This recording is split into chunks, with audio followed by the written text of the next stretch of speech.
गतिस्त्वं त्वमेका भवानी गतिस्त्वं त्वमेका भवानी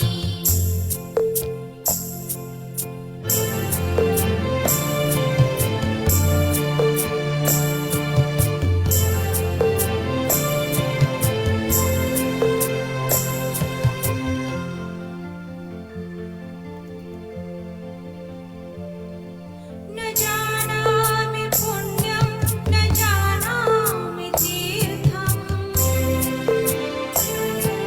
न जानामि पुण्यं न जानामि तीर्थं न जानामि मुक्तिं लयं वा कदाचित्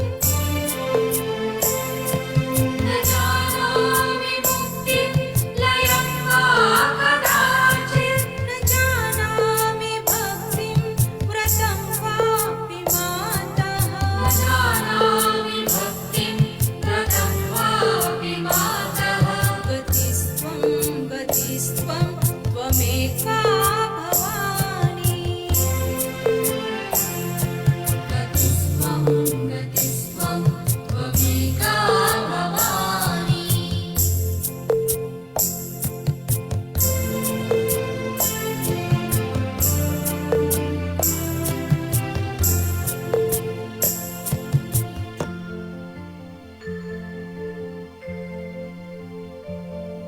प्रजेशं रमेशं महेशं सुरेशं प्रजेशं रमेशं महेशं सुरेशं दिनेशं न विश्वेश्वरं वा कदाचित् दिनेशं तु विश्वेश्वरं वा कदाचित् न जानामि चान्यत् सदाहं शरण्ये न जानामि चान्यत् सदाहं शरण्ये गतिस्त्वं त्वमेका भवानी गतिस्त्वं त्वमेका भवानी गतिस्त्वं त्वमेका भवानी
அனைவருக்கும் வணக்கம். நாம் நமது ஆரம்ப வகுப்பில் ஒவ்வொரு சக்கரம், அதாவது ஒவ்வொரு சக்தி மையங்களையும் நாம் இன்னொரு படி ஆழமாக நாம் பார்த்து கொண்டு வருகின்றோம். கடந்த வகுப்பில் விஷுதி சக்கரத்தை பற்றி பார்த்தோம். விஷுதி சக்கரம்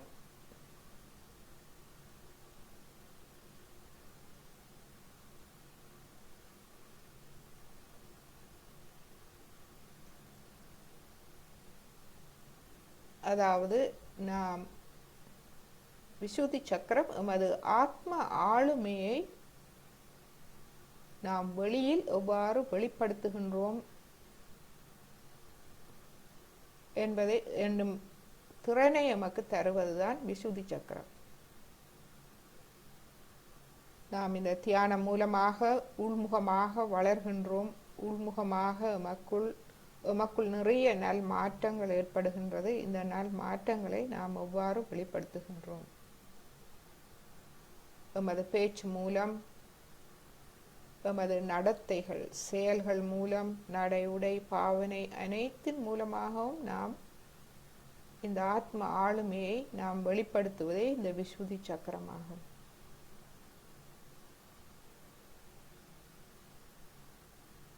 எமது எண்ணங்கள், எமது செயல்கள் அனைத்தும் தூய்மையாக இருக்கும் போது எமது விஷுதி சக்கரம் நன்றாக வேலை செய்கின்றது. நாம் எமக்குள் இருக்கும் நல் மாற்றங்களை நாம் வெளிப்படுத்த ஆரம்பிக்கின்றோம். இதுவே எமது விஷுதி சக்கரம். இன்று நாம் ஆக்ஞா சக்கரத்தை பற்றி பார்ப்போம். ஆக்ஞா சக்கரம் மன்னிப்பு, மன்னிக்கும் தன்மை. இந்த ஆக்ஞா சக்கரம் நமக்கு தெரியும், இதை நாம் கடக்க வேண்டும். கடந்தாலே நாம் சஹஸ்ராரத்துக்கு செல்ல முடியும். இந்த ஆக்ஞா சக்கரம் நமக்கு மன்னிக்கும் தன்மையை தருகின்றது.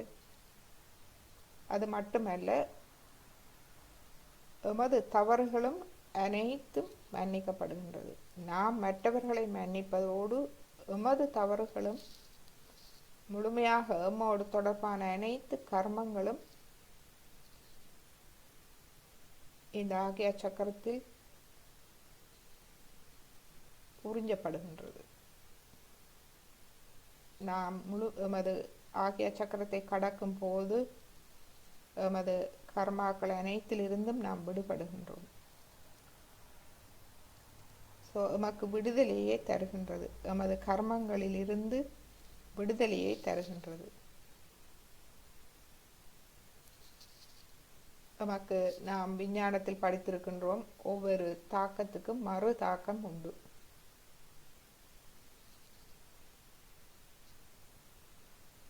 நாம் என்ன செய்தாலும் அதற்கு ஒரு மறு விளைவு இருக்கின்றது. இதுவே கர்மா என்று சொல்லப்படும். எனவே நாம் செய்யும் நல்ல செயல்களுக்கும் நல்ல செயல்களால் நன்மை வந்து சேர்கின்றது, தீய செயல்களால் தீமை வந்து சேர்கின்றது. எனவே இந்த சுழற்சி, அதாவது நாம் தீயவை செய்து கொண்டு போனால் தீயவையே நடந்து கொண்டிருக்கும். எனவே இந்த சுழற்சியில் இருந்து விடுபட முடியாது. இதிலிருந்து யாராவது எம்மை விடுவிக்க வேண்டும். அதற்காகவே இயேசு பிரான் உலகில் அவதரித்து எமக்கு எம்மை அதிலிருந்து விடுபட எமக்கு வழியை காட்டினார். மன்னிப்பு. நாம் முதலில் எம்மை மன்னிக்க வேண்டும், எமது தவறுகளை முழுமையாக மன்னிக்க வேண்டும். அதேபோல் மற்றவர்களையும் நாம் மன்னித்து விட வேண்டும். அவ்வாறு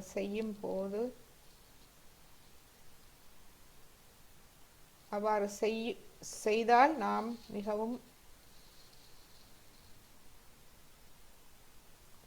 தன் நம்பிக்கையோடு எமது பிழைகளுக்காக நாம் மன்னிப்பு கேட்கலாம்.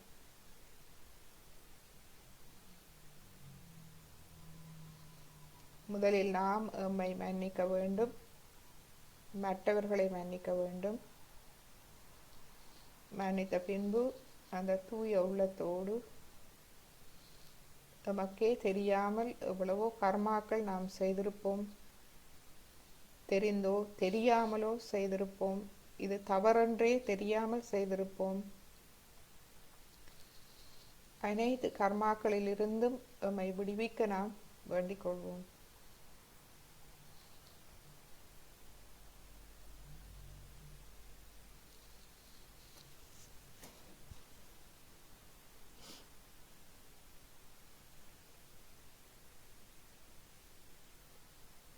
அவ்வாறு நாம் எமது கர்மாக்களிலிருந்து விடுபடும் போது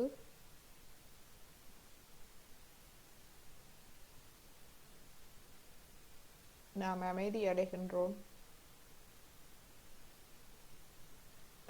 எமது ஆத்மாக்கு எதிரான அனைத்து எதிரிகளான கோபம், வெறுப்பு, சினம், அகங்காரம்,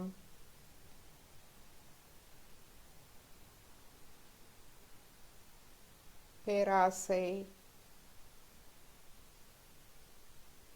மனக்கட்டுப்பாடுகள், இவற்றிலிருந்து நாம் தானாக வெளிவருகின்றோம்.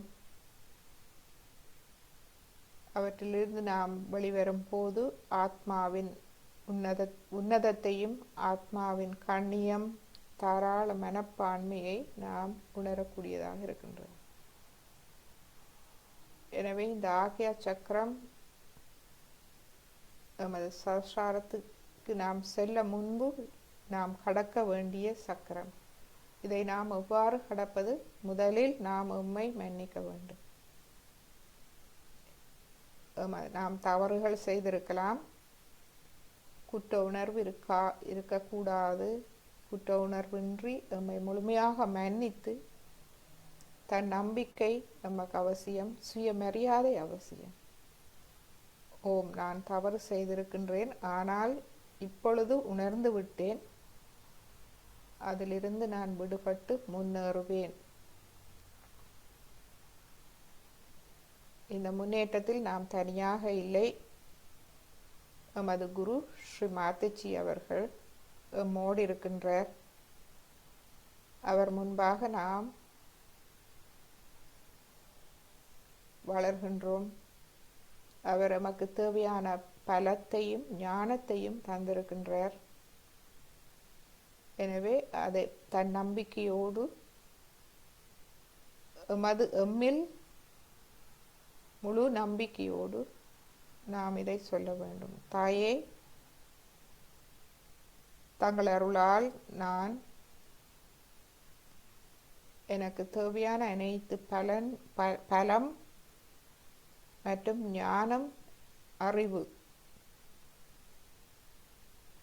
கிடைத்திருக்கின்றது. அதனால் நான் முழுமையாக என்னை உணர்ந்து அறிந்து என்னை திருத்தி மேம்படுத்துவேன். நான் என்னை முழுமையாக மன்னிக்கின்றேன். அதேபோல் நான் மற்றவர்களையும் முழுமையாக மன்னிக்கின்றேன்.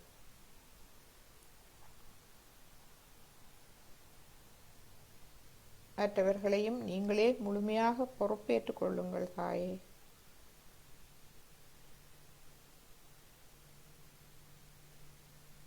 என்னை வழிநடத்துவது போல் மற்றவர்களையும் நீங்களே வழிநடத்துங்கள் தாயே.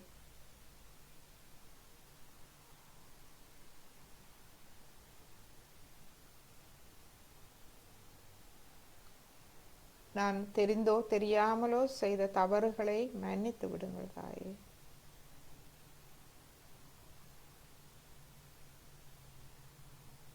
என்னோடு தொடர்பான கர்மங்களையும் மன்னித்து விடுங்கள். எனது நாட்டின் கர்மாக்கள்,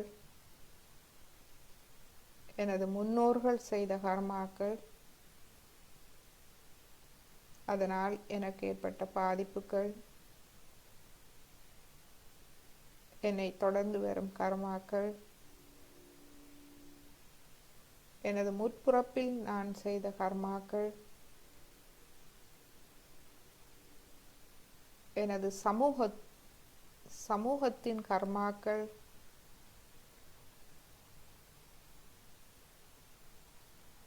எனது உற்றார் உறவினர் நண்பர்கள் எனக்கு தெரிந்த அனைவரதும் கர்மாக்கள் அனைத்தையும் மன்னித்து விடுங்கள் தாயே.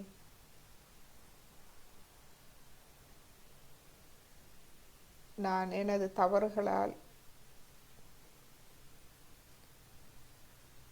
நான் என்னையும் துன்பப்படுத்தி மற்றவர்களையும் துன்பத்துக்கு ஆளாக்கி இருக்கின்றேன். அனைவரையும் மன்னித்து இந்த கர்ம சுழற்சியில் இருந்து எமக்கு விமோசனம் தந்தருளுங்கள் தாயே.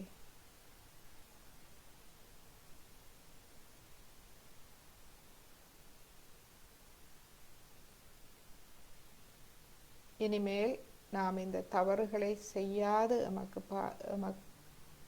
எம்மை பாதுகாத்தருளுங்கள் தாயே.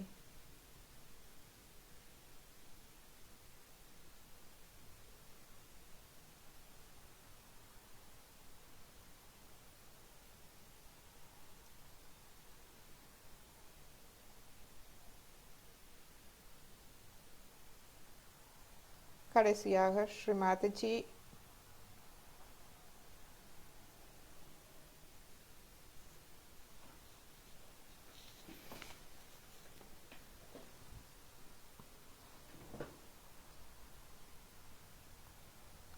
நான் தங்களுக்கு எதிராக ஏதும் தவறுகள் செய்திருந்தால் அவற்றை மன்னித்தருளுங்கள் தாயே.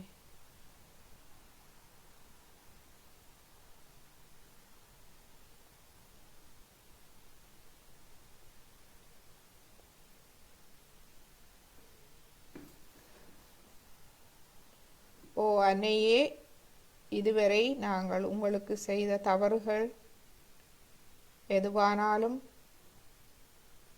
அவற்றை மன்னித்து விடுங்கள். எனது மனதில் உதிக்கும் தவறு எதுவானாலும் அவற்றை மன்னித்து விடுங்கள் தாயே. மற்றும் நாங்கள் உங்களுக்கு காட்டிய சின்னத்தனங்கள் எதுவானாலும், நாங்கள் உங்களுக்கு எந்த வழியிலாவது செய்த தொல்லைகள் சவால்கள் என்பவற்றை தயை கூர்ந்து மன்னித்தருளுங்கள் ஸ்ரீ மாதாஜி.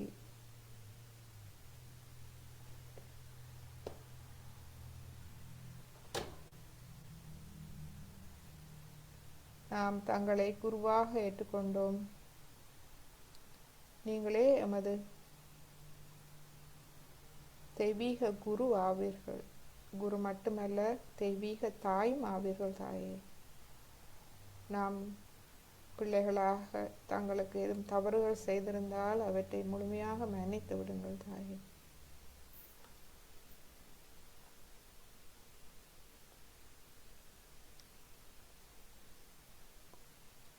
மற்றும் எனக்கு மன்னிக்கும் தன்மையை தந்தருளுங்கள் தாயே.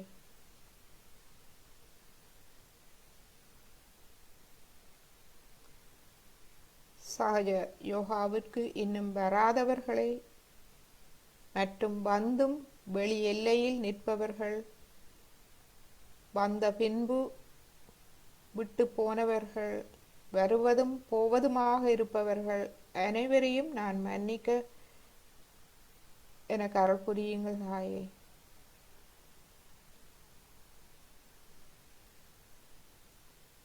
எல்லாவற்றிற்கும் மேலாக நான் அனைத்து சாயோகிகளையும் மன்னிக்கின்றேன். ஏனெனில் அவர்கள் எல்லோரும் என்னை விட சிறந்தவர்களாக இருக்கிறார்கள். நான் தான் அவர்களிடம் பிழை காண முயல்கின்றேன்.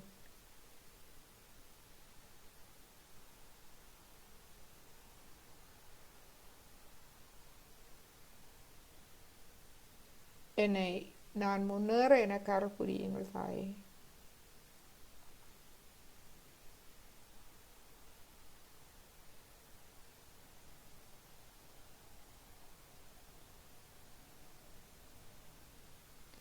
நான் இன்னும் அதிக தூரம் செல்ல வேண்டி இருக்கின்றது தாயே.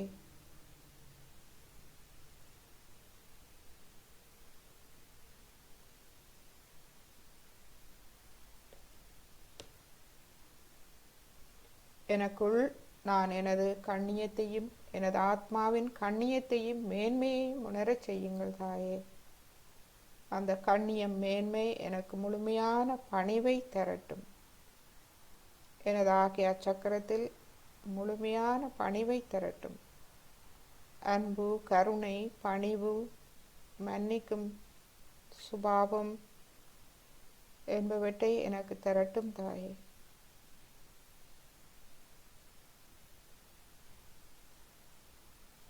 நான் முழுமையாக எனது ஆத்மாவின் கண்ணியத்தையும் மேன்மையையும் உணர்ந்து தெய்வீகத்தை முழுமையாக உணர எனக்கு அருள் புரியுங்கள் தாயே.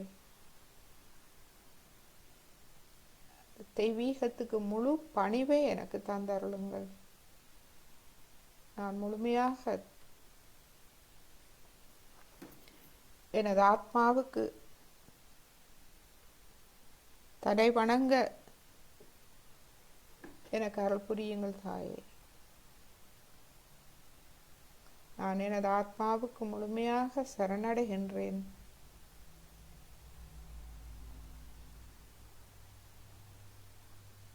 அதுபோல் ஆத்ம விழிப்புணர்வு பெற்ற ஆத்மாக்கள் அனைவருக்கும் நான் தலை வணங்குகின்றேன்.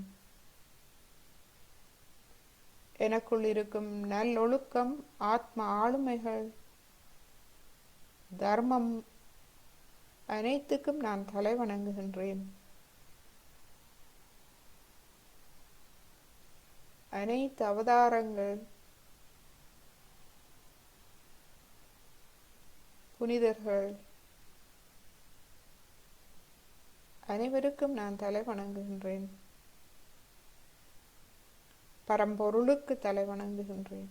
பரமாத்மாவுக்கு தலை வணங்குகின்றேன்.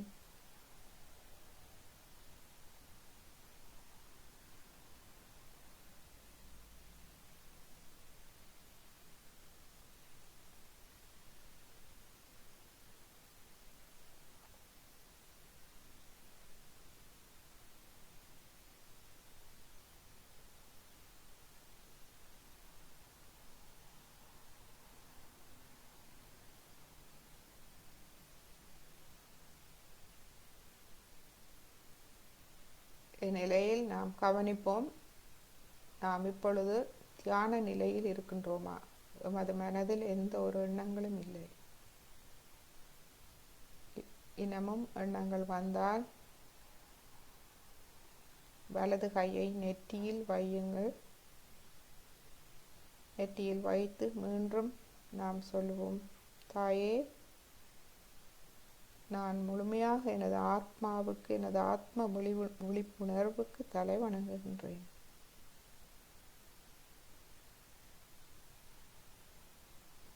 எனக்குள் இருக்கும் நற்பண்புகள், நல்லொழுக்கம், தர்மம்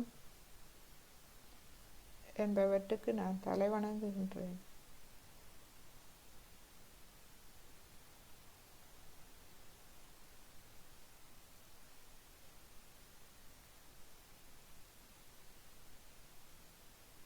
ஆத்ம விழிப்புணர்வு பெற்ற அனைத்து ஆத்மாக்கள், அவதாரங்கள், புனிதர்கள் அனைவருக்கும் நான் தலை வணங்குகின்றேன். இறுதியாக பரம்பொருளுக்கு நான் தலை வணங்குகின்றேன் தாயே.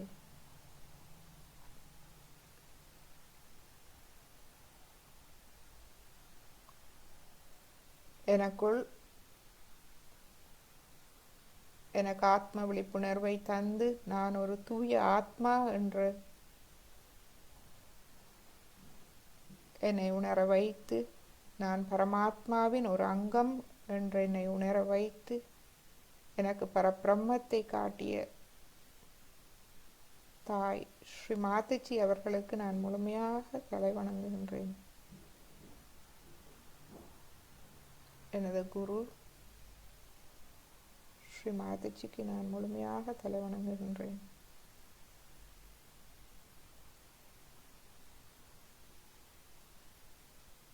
சிறிது நேரம் தியானிப்போம்.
அனைவரும் இன்று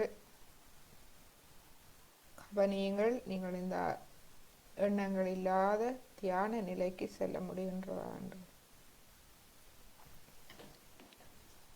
எண்ணங்கள் வந்தால் இது இல்லை இது இல்லை என்று அவற்றுக்கு சொல்லுங்கள். இது இல்லை, இந்த எண்ணம் இல்லை, இந்த எண்ணம் இல்லை, இந்த பிரச்சனை இல்லை, நான் தேடுவது வேறொன்று. எனவே வருவது எல்லாத்தையும் நீங்கள் நிராகரித்து விடும் போது எஞ்சுவது முழுமையாகின்றது ஆத்மா. ஆத்மா அமைதியானது.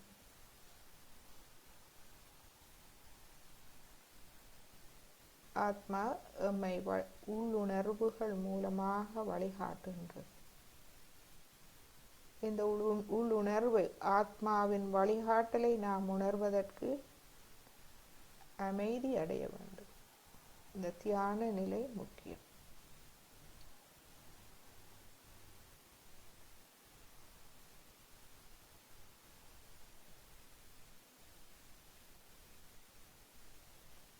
இப்பொழுது நாம் 2 தடவை ஓம் ஹம் ஷம் சொல்லுவோம். இது நமது ஆக்யா சக்கரத்துக்குரிய பீஜ மந்திரம். ஓம் சொல்லும் போது நமது மூலாதாரத்திலிருந்து சஹஸ்ராரம் வரை நாம் கவனத்தை கொண்டு வருவோம்.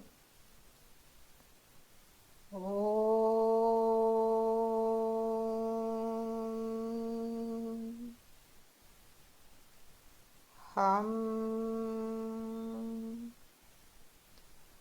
ஷம்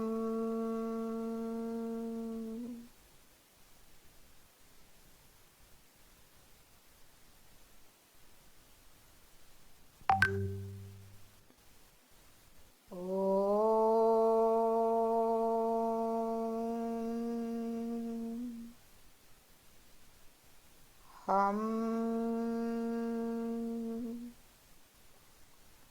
ஷம்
அமைதியாக எம்மை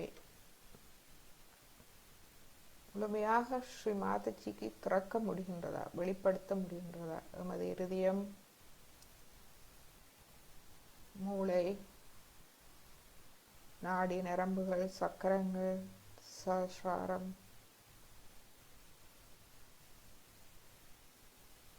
முழுமையாக நாம் நம்மை வெளிப்படுத்துவோம். ஸ்ரீ மாதாஜிக்கு. ஸ்ரீ மாதாஜி, என்னை தியான நிலைக்கு எடுத்து செல்லுங்கள் தாயே.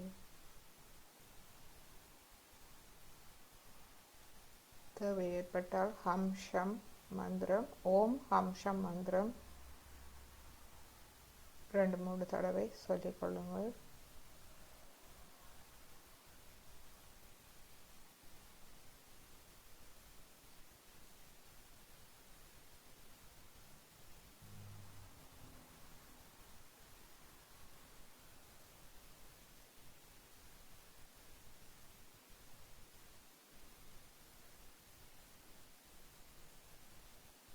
ஸ்ரீ மாதாஜி நமக்கு தன் நம்பிக்கை, இறை நம்பிக்கையை தந்து நமது பயத்தை போக்கி நமக்கு பாதுகாப்புணர்வை தாருங்கள் தாயே. தங்களுடைய அன்பை நாம் எமது வாழ்வில் ஒவ்வொரு அம்சத்திலும் ஒவ்வொரு கணத்திலும் உணரும் அந்த பாக்கியத்தை தந்தருளுங்கள், அந்த அருளை தந்தருளுங்கள் தாயே. ஒவ்வொரு நாளும் நாம் அந்த அன்பை உணர வேண்டும். எங்களுக்கு அந்த உணர்வை தாருங்கள் தாயே. அந்த அன்பால் எமது நாடி நரம்புகள், எமது ஜீவனில் உள்ள ஒவ்வொரு கலத்தையும் நிரப்பி விடுங்கள் தாயே.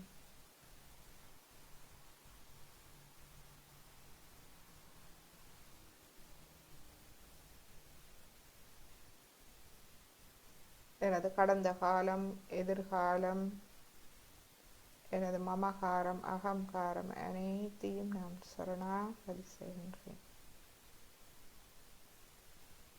ஸ்ரீ மாதாஜி, நீங்களே எனது தெய்வீக குரு ஆவீர்கள். என்னை தியான நிலைக்கெடுத்து செல்லுங்கள் தாயே.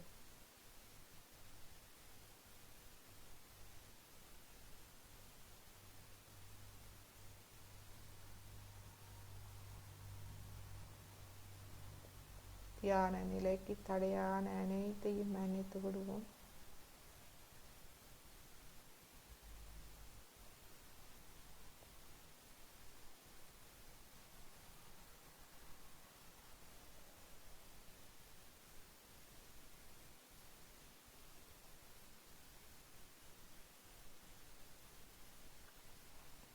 காரண காரியங்களுக்கு அப்பால் செல்வோம்.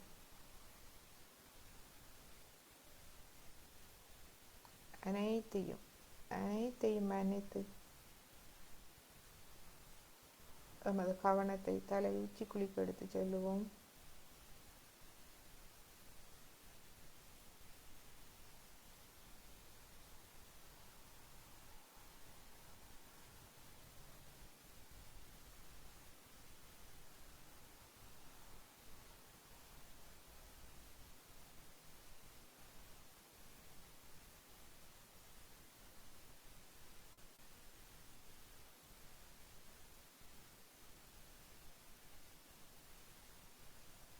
இந்த அமைதி நிலையில் நாம் ஸ்ரீ மாதாஜியின் அருள் உரையை கேட்போம். And in your Agya Chakra, he has created a small Virat, as they call it. He exists within your Agya Chakra.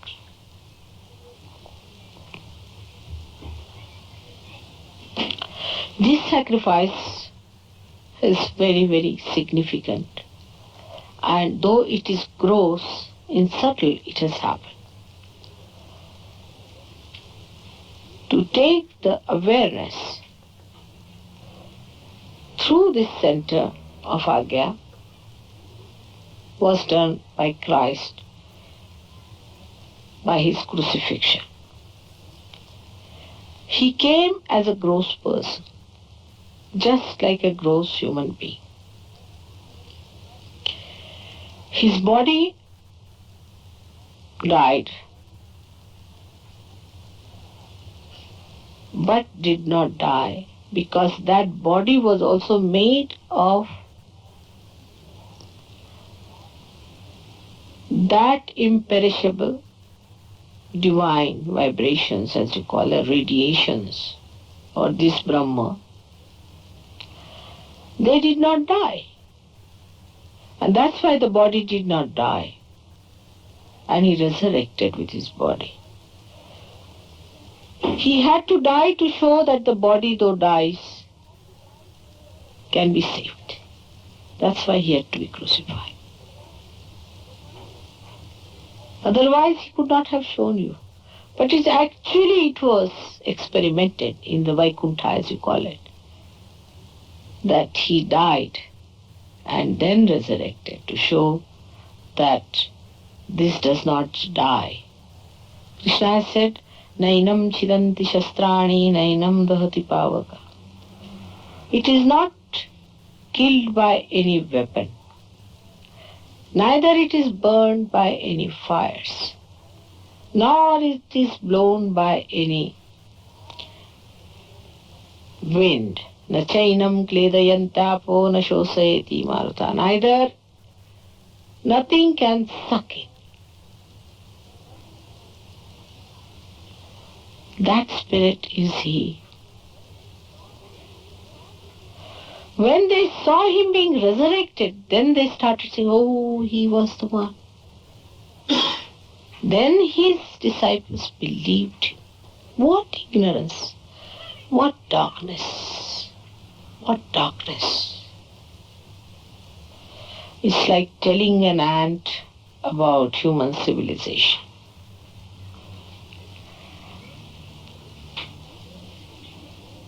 And this growth happening took place when in the subtle also the same happening had to take place. Like when you say Moses crossed the river. This was the happening of void being crossed by the primordial master.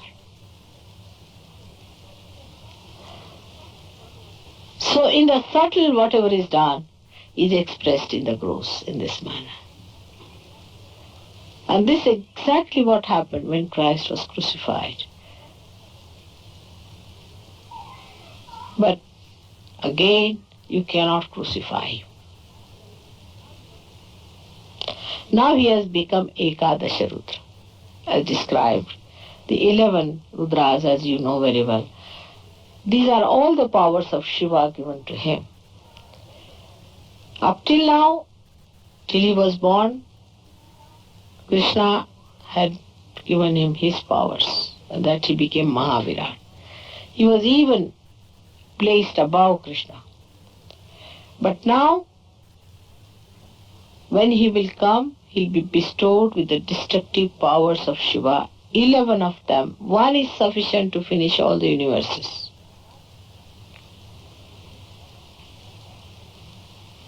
And that's what is described as the coming of the Christ. You cannot crucify him anymore. And the time has come for all of us to be prepared for us to receive him. We are not yet ready to receive him. Unless and until you are realized, you cannot receive him, because if you remain unrealized till he comes, you'll be finished, you'll be gone, you'll be destroyed. He'll just come to destroy all the nonsensical things. So this short time should be used for your emancipation and for your development.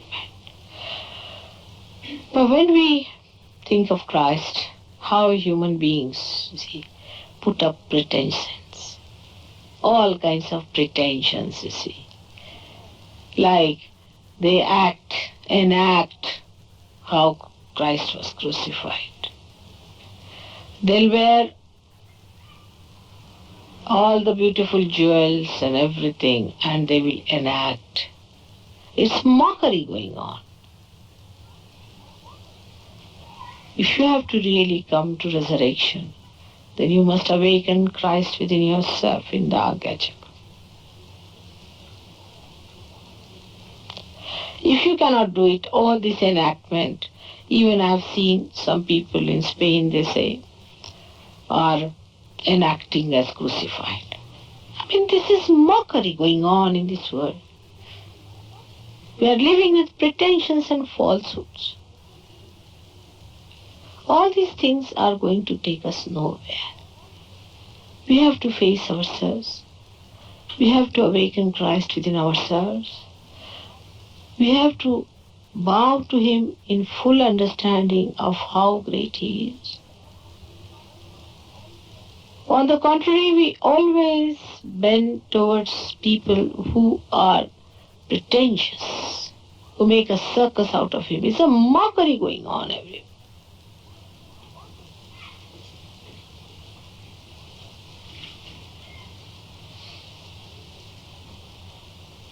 This carrying the cross or any drama, I mean, it was such a miserable thing.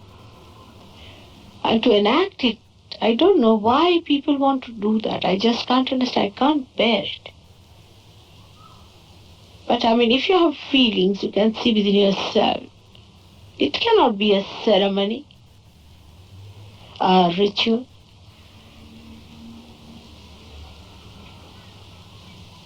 To be sacrificed and to be resurrected. Is the actuality, is the becoming. Is not any drama. And people want to see a drama like that and be satisfied. For us Sahajogis, it is important to understand the significance of Christ's life. That His body was the only body was made of these radiations. All other bodies were human bodies. All the incarnation, even that of Krishna's when he came on this earth, were having human qualities, that Mother Earth existed in the body. Now the Mother Earth exists as a magnetic force. She is nothing but a magnetic force. If the magnetic force is the only part of the energy of Christ, then it cannot be destroyed.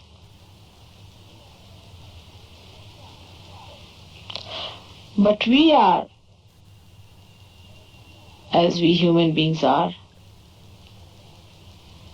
we are very gross, and the magnetic force of the Mother Earth also we do not know.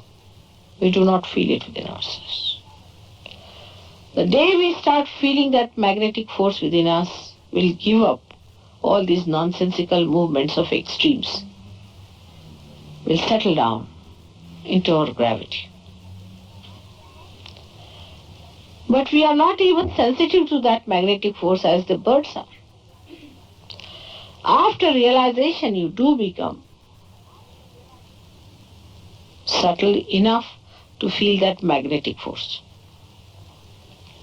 And you can ask the Mother Earth to take away your problems, to take away your sins. She'll suck it. Once you become that subtle, she'll work it out, no doubt. But you have to become that subtle. Unless and until you become that evolved, you cannot touch her subtler side, which is the magnetic force. While Christ's body was made of that magnetic force itself. Now, when he was resurrected, they celebrate the Sunday.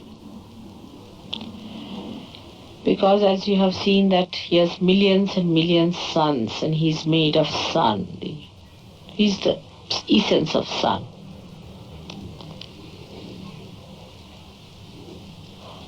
The sun has got the force of oxygen within it. And this oxygen is responsible for creating Brahmandas after Brahmandas. You see, when the sun's rays fall on the tree, we take everything for so granted. The tree blossoms, yields fruits, the fruits have seeds, and then again they sprout into trees. Without the sun, nothing would exist on this earth. And that is why we worship him on a Sunday. Because he was sun. Actually, he resides in the sun, we can say.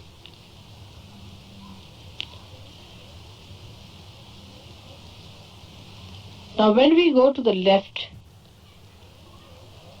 we actually go very much away from him, to the negative side. We become very negative, like when we go to the left side, which you know, we go very much away from him, and our agya gets caught up, as you say, the back side of it. You go to your right extremes, then you disown him, you cross your limits. You cannot go beyond him. And that is how when you go to the right, you cross all sense of decency, decorum, and humility. So in both ways, you go in the opposite directions, much away from him. Ego is the result of right-hand movement, because the Christ essence does not create the necessary action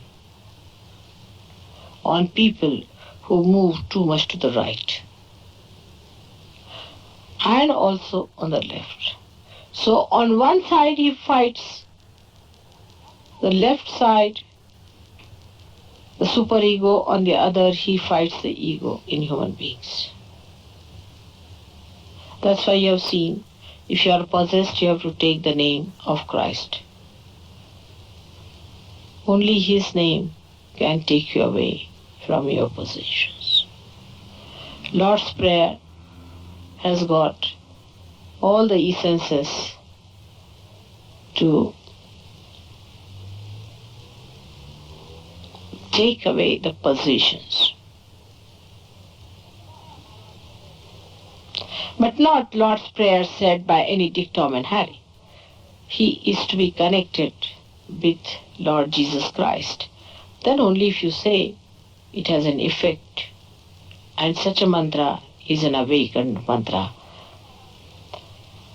Right hand side, when you move, you have to be humble in your heart, because he resides in your heart as spirit, because he is the spirit.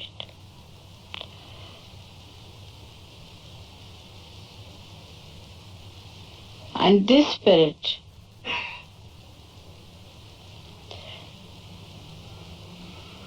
gets insulted when you go too much on the right hand side. And that's why ego-oriented people get a heart trouble. On the left hand side, in the superego area, Christ is a terror. They are frightened of his name. They run away from him because they know the Ekadasha Rudra that he is. So on one side, he is mild in the sense he recedes from away from the people who are egoistical, ego-oriented. He doesn't like buffoons and idiots. Donkeys that he was riding is the suggestion of these donkeys who are ego-oriented. He tried to control the donkey. But the left-hand side are the people, these horrible negative people, they get frightened of it. Absolutely frightened. You take Christ's name and they just run away, depart. No, nothing doing. We are not going to face him. Oh God. Now this mark is the sign of his blood actually. That's why this sign is described as the person's. Even if you show this color, they run away. But one has to understand the significance of Christ with patience, with humility. Because he is the one who has created universes after universes. Here you cannot just sit on a table, let's have it out, or say, let's discuss. There's no dogma going on.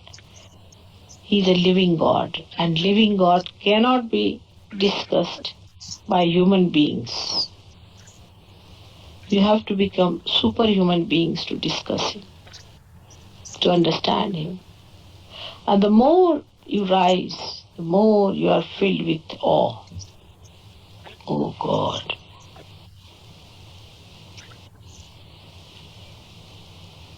And when you realize that he is the support of the universe, he is our support, then you feel very powerful, that nobody can possess you if he is your support. But you cannot just sort of possess Christ as your own. You cannot say, oh, Christ is mine. Nobody can possess him. You have to surrender to him so that you become his possessions, so that he looks after you. His greatness cannot be described in words. As a child, as a son, he is the giver of joy. One cannot describe how he looked after his mother. It's impossible.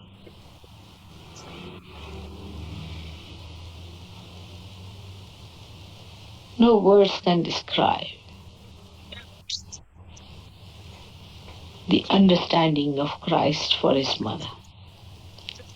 His love, his gentleness, his care, his devotion, dedication, his shraddha cannot be described. And you know that he came as an evolved Sri Ganesh. And at the back he is Sri Ganesh, in front he is Kartikeya. Very powerful, 11 Rudras. And this has given him the highest position. So on this day, we have to think how he was resurrected for us. More than him, his mother had to suffer his crucifixion. It was too much. Because she knew all about him. She knew all this was going to happen. And she was in a human form as a mother. And her only loving son being crucified in her presence. We should not glorify the cross for one reason, because Christ was crucified on that. But cross is the sign of the Agya Chakra also. Because the same swastika, which was tetravalent, equally distributed, is expressed as an evolved symbol, that is a cross. So when we glorify cross, we are glorifying our Agya, by which we accept the life of dedication and of sacrifice.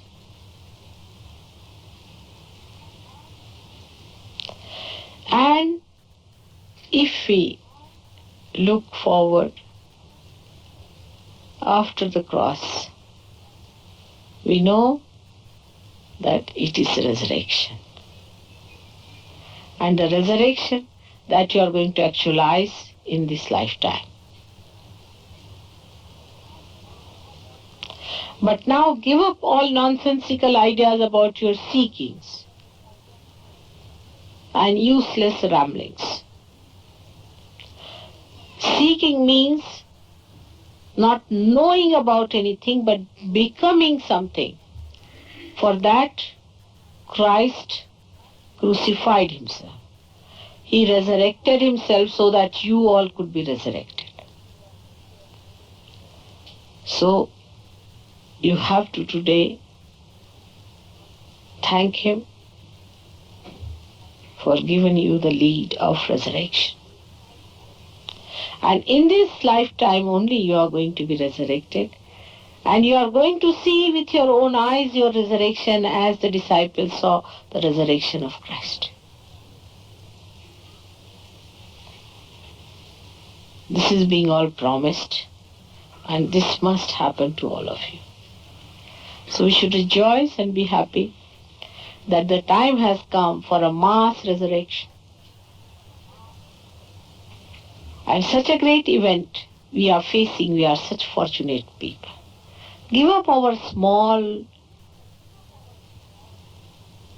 visions and our petty hankerings, our small little lives in which we live like frogs. Expand yourself and think that today you are facing the drama of mass resurrection.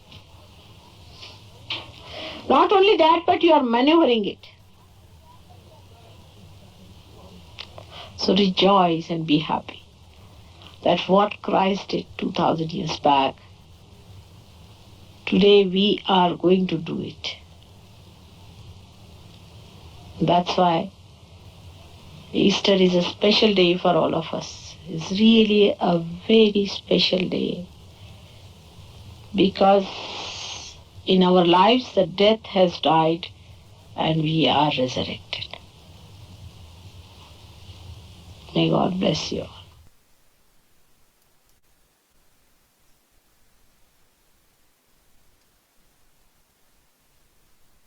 சிறிது நேரம் தியானிப்போம்.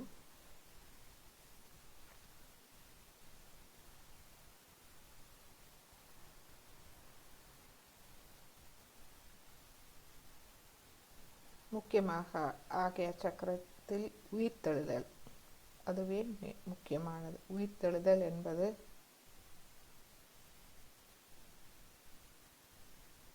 நமது அனைத்து கர்மாக்களிலிருந்து விடுதலை அடைந்து நாம் ஒரு புது பிறவியை எடுப்பது. அதாவது ஆத்ம நிலைக்கு செல்லுவது.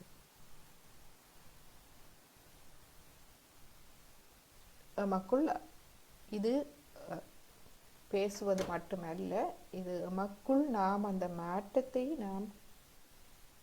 நாமே கண்டுகொள்ளலாம். அந்த உயிர்த்தெழுதல், அதாவது நமக்குள் அந்த பழையவை, வேண்டாதவை, அழிவுகரமானவை எல்லாம் நம்மை விட்டு விலகி அந்த ஆத்ம ஆளுமை நமக்குள் வெளிப்பட்டு நாம் ஒரு தர்மத்தின் திருவுருவமாக மாறும் நிலை. அந்த நிலையை பற்றியே ஸ்ரீ மாதாஜி உரையாற்றினார். இந்த உரையை நாம் மீண்டும் மீண்டும் கேட்கலாம்.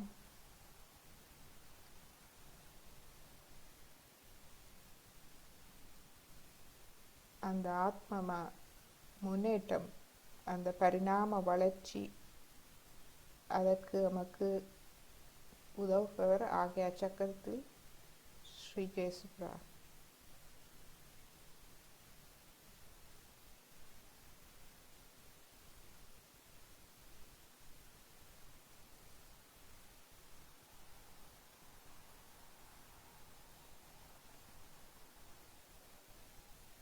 நாம் அந்த தூய்மையான நிலை, அந்த தர்மத்தின் திருவுருவமாக நாம்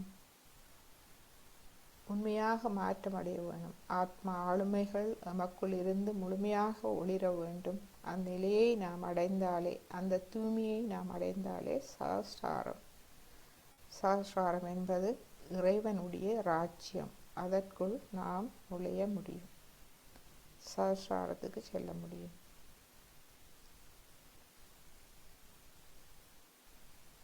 நாம் அனைவரும் ஆத்ம விழிப்புணர்வு பெற்றவர்கள். சஹஸ்ராரத்தில் நாம் அதை எமது குண்டலினி எண்ணெயின் வருகையை நாம் அங்கு உணர்ந்தோம். இதை நிலைநாட்டுவதே எமது மேலும் மேலும் மேலும் மேலும் நிலைநாட்டுவதே நாம் இந்த தியானம் மூலமாக செய்கின்றோம்.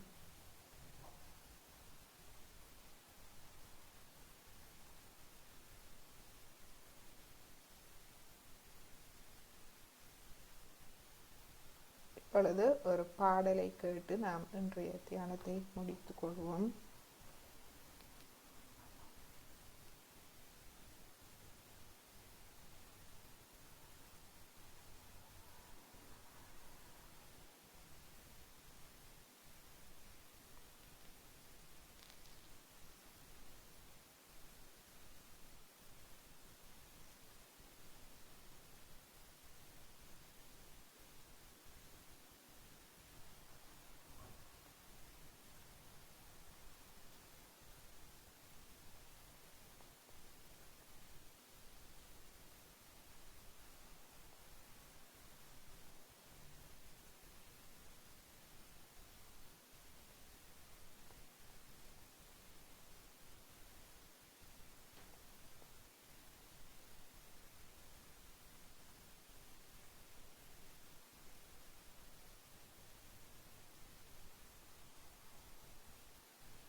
தேவனே உன் கிருபையில் வாழ்கிறோம் அனைவருமே ஐயா மன்னித்து அருளும் தேவனே உன் கிருபையில் வாழ்கிறோம் அனைவருமே ஐயா மன்னித்து அருளும் தேவனே உன் கிருபையில் வாழ்கிறோம் அனைவருமே ஐயா மன்னித்து அருளும் தேவனே உன் கிருபையில் வாழ்கிறோம் அனைவருமே ஐயா மன்னித்து அருளும் தேவனே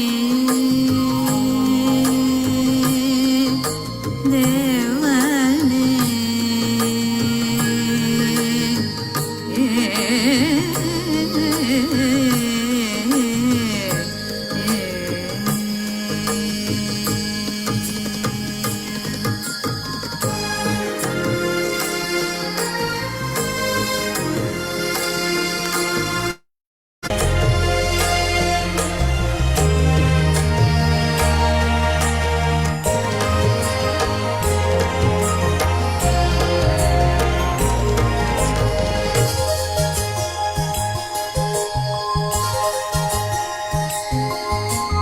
அறிந்தும் அறியாமலும் தவறுகள் செய்தோம் அறிந்தும் அறியாமலும் தவறுகள் செய்தோம் எம் பாவங்கள் துடைக்கவே அவதரித்தாயே அறிந்தும் அறியாமலும் தவறுகள் செய்தோம் எம் பாவங்கள் துடைக்கவே அவதரித்தாயே அகங்காரத்தை அகற்றி இருந்திதழ் கமலத்தை அகங்காரத்தை அகற்றி இருந்திதழ் கமலத்தை திறந்து வைத்தாயே கர்த்தரே என்றும் அகங்காரத்தை அகற்றி இருந்திதழ் கமலத்தை திறந்து வைத்தாயே கர்த்தரே என்றும் மன்னித்து அருளும் தேவனே உன் கிருபையில் வாழ்கிறோம் அனைவருமே ஐயா மன்னித்து அருளும் தேவனே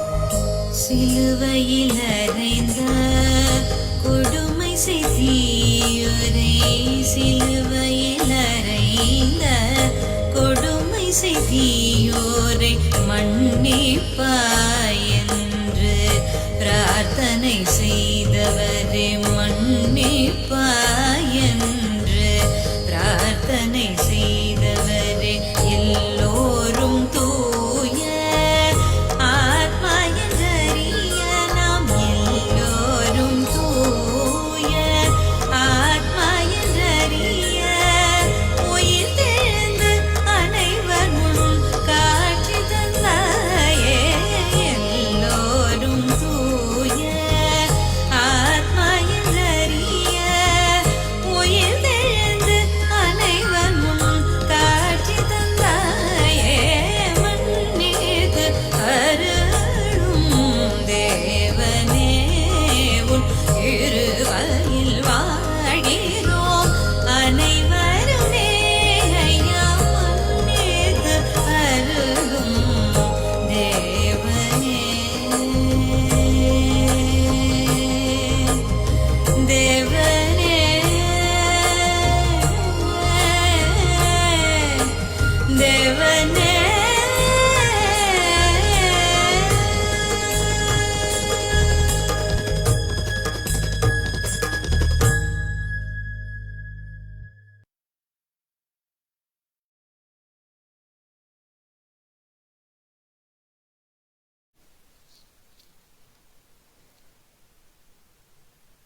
இப்பொழுது எமது இதயபூர்வமான நன்றிகளை ஸ்ரீ மாதாஜிக்கு கூறி,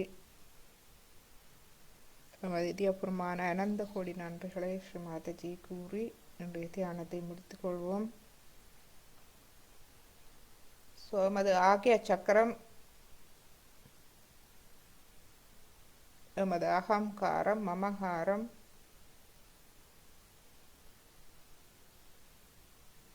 இந்த இரண்டுமே எமது ஆக்கிய சக்கரத்தை பாதிப்பது. அதை எவ்வாறு ஆக்கிய சக்கரத்தில் நாம் ஸ்ரீ இயேசு கிறிஸ்து அவர்களை விழிப்படைய செய்வதன் மூலம் அதன் பாதிப்புகளிலிருந்து நாம் விடுபடலாம். எமது இடது நாடி பாதிப்பு தீய சக்திகளை அவர் அகற்றுகின்றார்.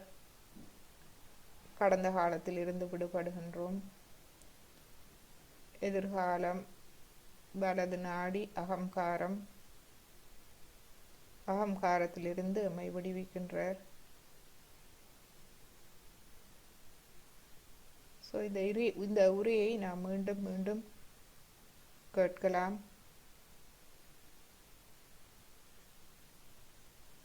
மற்றும் ஆகிய சக்கரத்தை பலப்படுத்துவதற்கு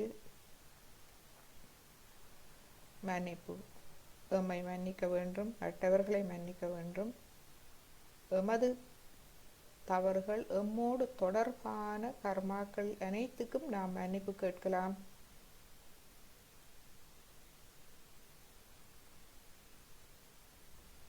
கேட்கும் போது நாம் அவற்றிலிருந்து விடுபடுகின்றோம்.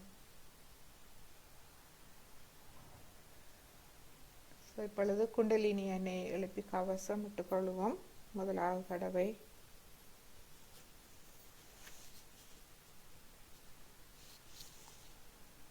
இரண்டாவது தடவை, மூன்றாவது தடவை,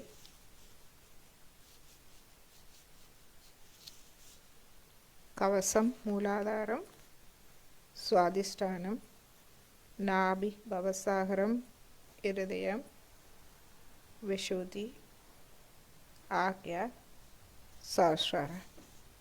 இரு கைகளையும் கூப்பி ஸ்ரீ மாதாஜியை வணங்கி இன்றைய தியானத்தை நாம் எடுத்துக்கொள்வோம்.